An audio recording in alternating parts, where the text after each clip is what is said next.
this morning that everyone's here with something on their mind. And that you're not just here playing the part, or you feel like you're obligated to show up. Let's serve God. I hope that that is what is on your mind, is serving God. To some in this world, probably a lot of people that I've came in contact with anyways, and the way that people think and the way this world thinks is, I mean, you could consider me a little bit educated just because of schooling and things like that. I don't look at it as hard as some do, but anymore that seems to be the narrative. If a scientist were to say this, that it's so. If someone says is my popular, really educated, that what they say is fact. But a lot of those things conflict with each other quite often. You'll have one scientist who has the same amount of education as another give you two different things. That's right. But yet these same scientists, and a lot of them were devout Christians, believed here, because you can only go so far in explaining things before there's no other explanation. Right. And there's a lot of things in this book here, throughout these pages, that follow along with a lot of the theories and beliefs of this world, but people want to try to come up with. And it seems like since the beginning of time, people have been trying to come up with ways to make themselves more of a God than to fall and worship and believe in the God that I serve. Yeah. You see, if there's any facts about today, the fact of the matter is you may not make it out of this building this morning. That's right. You want a fact this morning, you may not make it home. You may not make it down the road to your home. That's a fact this morning. If you want a fact, that's not a theory, that's a fact. You do not have the promise of tomorrow, you don't have the promise of your next breath. That is fact this morning. And if you had down in your heart what I have down in mine, yes. Yeah. Jesus Christ, the Son of God, that would be a fact to you. And you see, you don't need me standing up here telling you. It's a thing that you got to experience for yourself. I can't pave the way to your salvation. You can do that. And you can do that with the help of this man here that we keep talking about day in and day out here at the church. Every other word is about Jesus Christ, who came to this world, who left His throne of glory, to come to this world to die for a bunch of poor sinners like you and me. You see, I'm one of those, and just like Chris was talking about earlier, I used to be that way, think that I could handle everything on my own. And how strong that I was, the will and the confidence that I had in myself, how strong it was. What a mess we make. But then when it came down to my sin, and the way that my life was going, when I went to my knees before God, crying out, I found out exactly how weak that I was. But the mercy of God is there. If the mercy of God was not there, then I wouldn't be standing here before you today. I don't know where my life would have took me, but I don't. And I'm not going to guarantee it, but I don't believe that I would even be alive today. There's many a times where I've been in the wrong places. And that's right. That's right. Been in hospital rooms where they've had to keep me alive because I poisoned myself. Or been in fights with people and that maybe one mistake I wouldn't have walked away from. That's right. It's just that easy. That's all it takes. You know, growing up there and just graduating high school, I witnessed quite a few of friends of mine, real close friends of mine, who were into the same things that I were, that just like that left this world. Yeah. And left this world as far as I could tell, not knowing God. And that scares me. That should scare you this morning. If anything should scare you about this. Yeah. See, this is full of love. This book right here is full of love.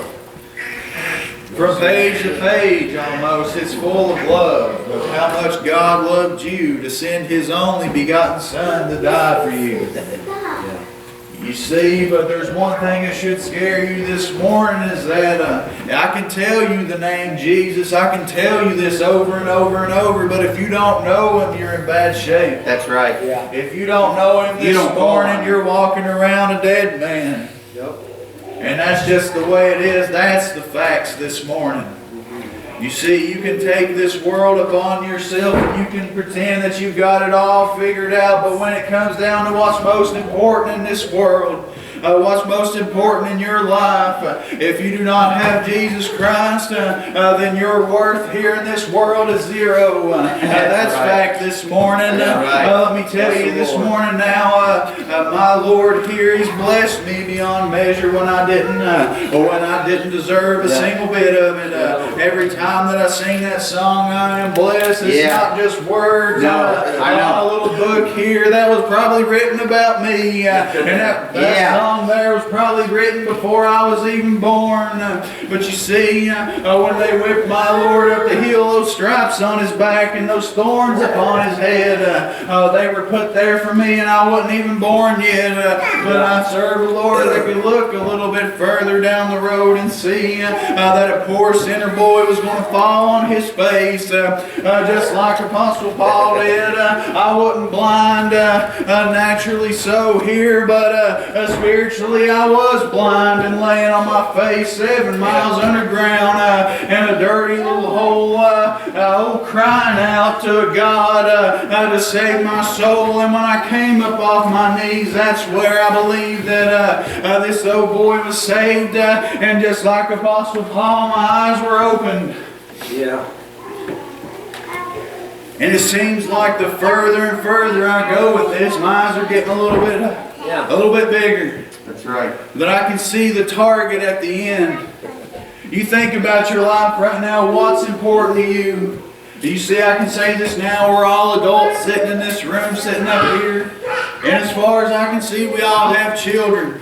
How important those children are to each and every one of us. That's right. You see, when I was younger and a little bit wilder, I didn't have children. I didn't have the children looking up to me. Yeah. But every single person, every single adult sitting in this room has got a little person that's following them everywhere. Or some little people who have grown up who have followed you. And you see what's most important in this world, it doesn't, the money and things like that, supporting your family, that's important. How important that is. But what are you really leaving for your family here? This right here is more important than anything that you could leave your children. And you see, I think about the way I'm happy with my job. I'm happy with my life right now. I am. And I can give it all the thanks and glory to my Lord. You see, I remember not too long ago being at work, and I joined a little committee there that had been failing. And I joined it there because I wanted to make a difference. I still had a little bit of that confidence in myself. And sitting in one of those meetings there, I was listening to the way they were trying to conduct it, and people talking over top of everyone else and going on and on. So I stood up there and I took control and I thought about the way that my church handles its business meetings. And I started to give it a little bit of structure there. And when I talk to people at work and I do those things, I think about how would I talk to them and how would my Lord approach these people. And that's with love and understanding and trying to find that common ground just a little bit. I owe all my success and things that I'm doing with my life, and I owe my future to my Lord. And that right there is the most important thing before your family. And you see it branches off. You can name it or you can number it on down if you want. People say, well, God first, family second. That God first is the branch right there. That's the roots of those trees where it all branches off. You don't need to name nothing else because your your family should fall in the same category as God. Your work, everything should fall in the same category as God. Listen, you're not going to go to work and just like the commandments there, you're not going to go to work and you're not going to steal. You're not going to hurt people. You're not going to do the things against God because just like any kind of coded work, those things aren't just, they're just not acceptable. You see, even though this world here tries to push God away, the goodness of the world and the goodness and the way that people want you to act are all written here. This right here is the greatest textbook that you could ever read when you're wanting to consider how to live your life. It's all in these pages here. That's all that you need. You see, I read here about Jesus Christ who came to this world and had a job to do. He had a job to do, and you see, when people want to blame God for every single thing that happens in this world, I can't blame God for anything that has went wrong with me. Everything that's went wrong with me, a lot of it I brought upon myself. That's right. And there's no reason in blaming God. But you see the good things that's happened in my life, that's where I can blame God. I can go down on my knees and say, thank you, Lord, for what you've done for me.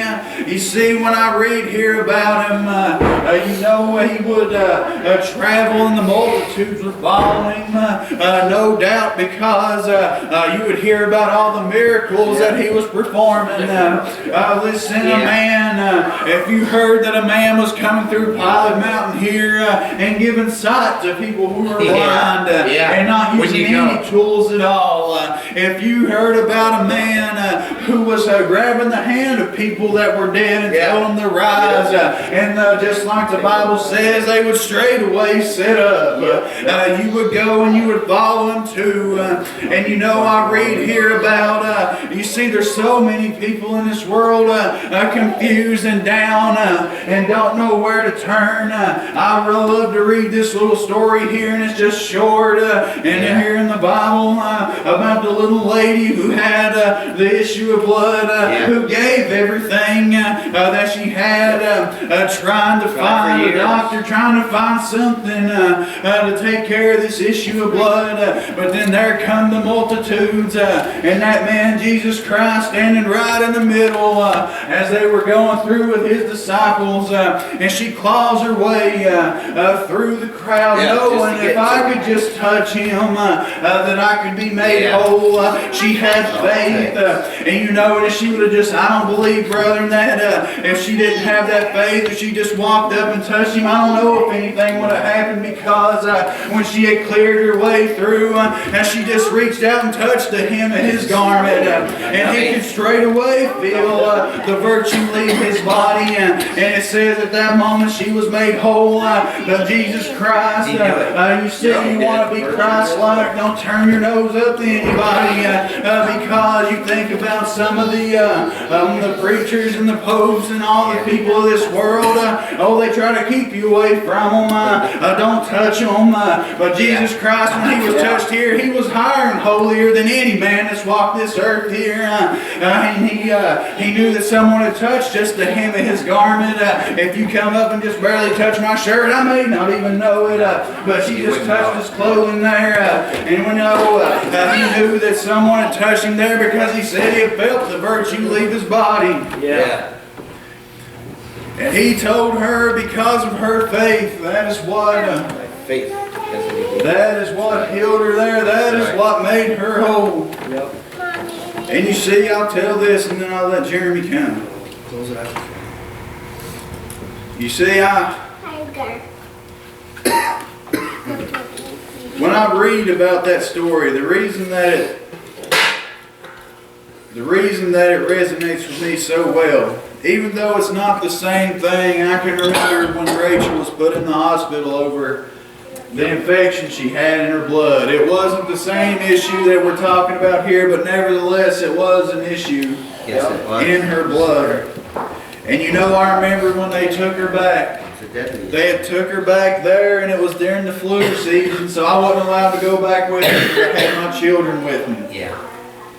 And you see, we're sitting out there in that waiting room, and I see a police officer come in. How quick life can change right here. Yeah. I seen a police officer come in, and he was escorting a little family. It seemed like there was about 6 or 7 women and 1 man there. And there was a waiting room full of people. And he took them in a little conference room not far from where I'm standing now. Or the distance probably from about me to Brandy. And you know, he took them back in there, and there was about 30 seconds of silence in that room. And then I started hearing, I've never heard people wail and cry like this in my entire life. The women were so torn up that they were vomiting in the floor, and they were passing out, and they were having, I could tell it was awful bad. It was so loud that my little boy Abel was asleep in my arms, and that noise was so loud that he jumped up and started crying because it had startled him there. And my little girl had a look of horror on her face and looked at me and said, "Daddy, what's wrong?" And I told her, I said, "I think this family has just received a little bit of bad news, and that somebody in their family has left this world." And you know, you don't usually want to talk to your children as young as she is about that, but what am I going to say? But you know, my little girl, from the time she was born, I promised God for that little gift there that I was going to give her unto Him and try to teach her the best that I can. And you know, the police officer came out and he asked me, looked directly at me and said, "Can you help me? Can you get some nurses? These women are going to have hurting themselves." And you know, the man that was in that waiting room there, he come and stood beside us, and he just had his hand. You could feel the veil just come over that room. Everybody, the gloom that just drifted down. Everybody in that room was feeling for that family. And that man stood in front of us, and he looked at my little girl. My little girl was smiling at him. And you know, it was a Saturday, I believe, and we were supposed to go to church the next day. We were supposed to go all the way to Kentucky there, and the trip got canceled because of Rachel's illness. And the man looked at my little girl. He said, "Do you go to church?" And she told him she was not even probably 3 years old. She told him, "Yeah, I go to Kentucky," because that's the only way she knew how to identify it. And you know, the women that were coming out of that room walking back and forth crying. And my little girl sitting there looking at them, and she said, "Do you know," she looked them right in the face and said, "Do you know that Jesus, that He lives in the sky?" And you know, that man, after all that crying and all that sadness, he stopped and he smiled and looked at her. And the women that had been crying was coming through after losing someone there, would come through and they would smile at my little girl. And she started to tell everybody about her church in Kentucky and how we worship Jesus out of the mouths of babes. Has praise been perfected. Are you going to humble yourself down today? Listen, you got breath in your body, and this could be your only opportunity. Your next breath could be your last. If anything today, if you take anything from anything that I say, do yourself a favor and get on your knees. If you got a mouth that can speak, a tongue that can speak there, speak praises unto my Lord. If you got a brain that can think, and I think that everybody looking at me does at the moment, if you can think, and if your heart beats and pumps that blood through your veins, ask my Lord for a little drop of that blood that He shed upon that cross, and let it flow through your veins. And then that number one on your list, God, can spread down into your family. And that's what it's all about. If you're having problems in this world, if you're having issues, He's the answer. He has been the answer for over 2,000 years. If you're seeking any answer this morning, that's your answer. Jesus Christ. And when the laws of this world change day by day, when the sciences and the theories of this world change, the only thing that's not going to change, and that is going to be concrete until the day that that trump blows, is the Word of God and the teachings of Jesus Christ and the mercy But you see, that mercy is just like a door, because that door is going to close one day. Yeah. And will you be on the right side of it or not? That's right. That's what it's all about. It's time to quit being foolish. It's time to quit taking this world upon yourself, because when he hung upon the cross, he said, oh, that's what he was there for. That's right. He was taking that weight for you, but you got to put that weight on him. How simple that sounds, but you know what it is? It's the pride this morning that keeps you awake. That's right. That's Humble yourself for yourself, not only for yourself, for your family, because we are raising a generation that is going to lead the next and the next until the day that my Lord steps off his throne once more. And then there's no turning back. That's right. There will be no jury for this judgment. There will only be a judge, no appeal. I just hope that everyone under the sound of my voice is ready. That's right. That's right. I wouldn't stand up here if I didn't believe it. Yeah. I would not stand up here on a Sunday morning. I would stay in bed if I didn't believe it. Yeah. But if you want to believe it this morning, you got to give it over to God and experience it for yourself. Brother Jeremy, you come on. Well done.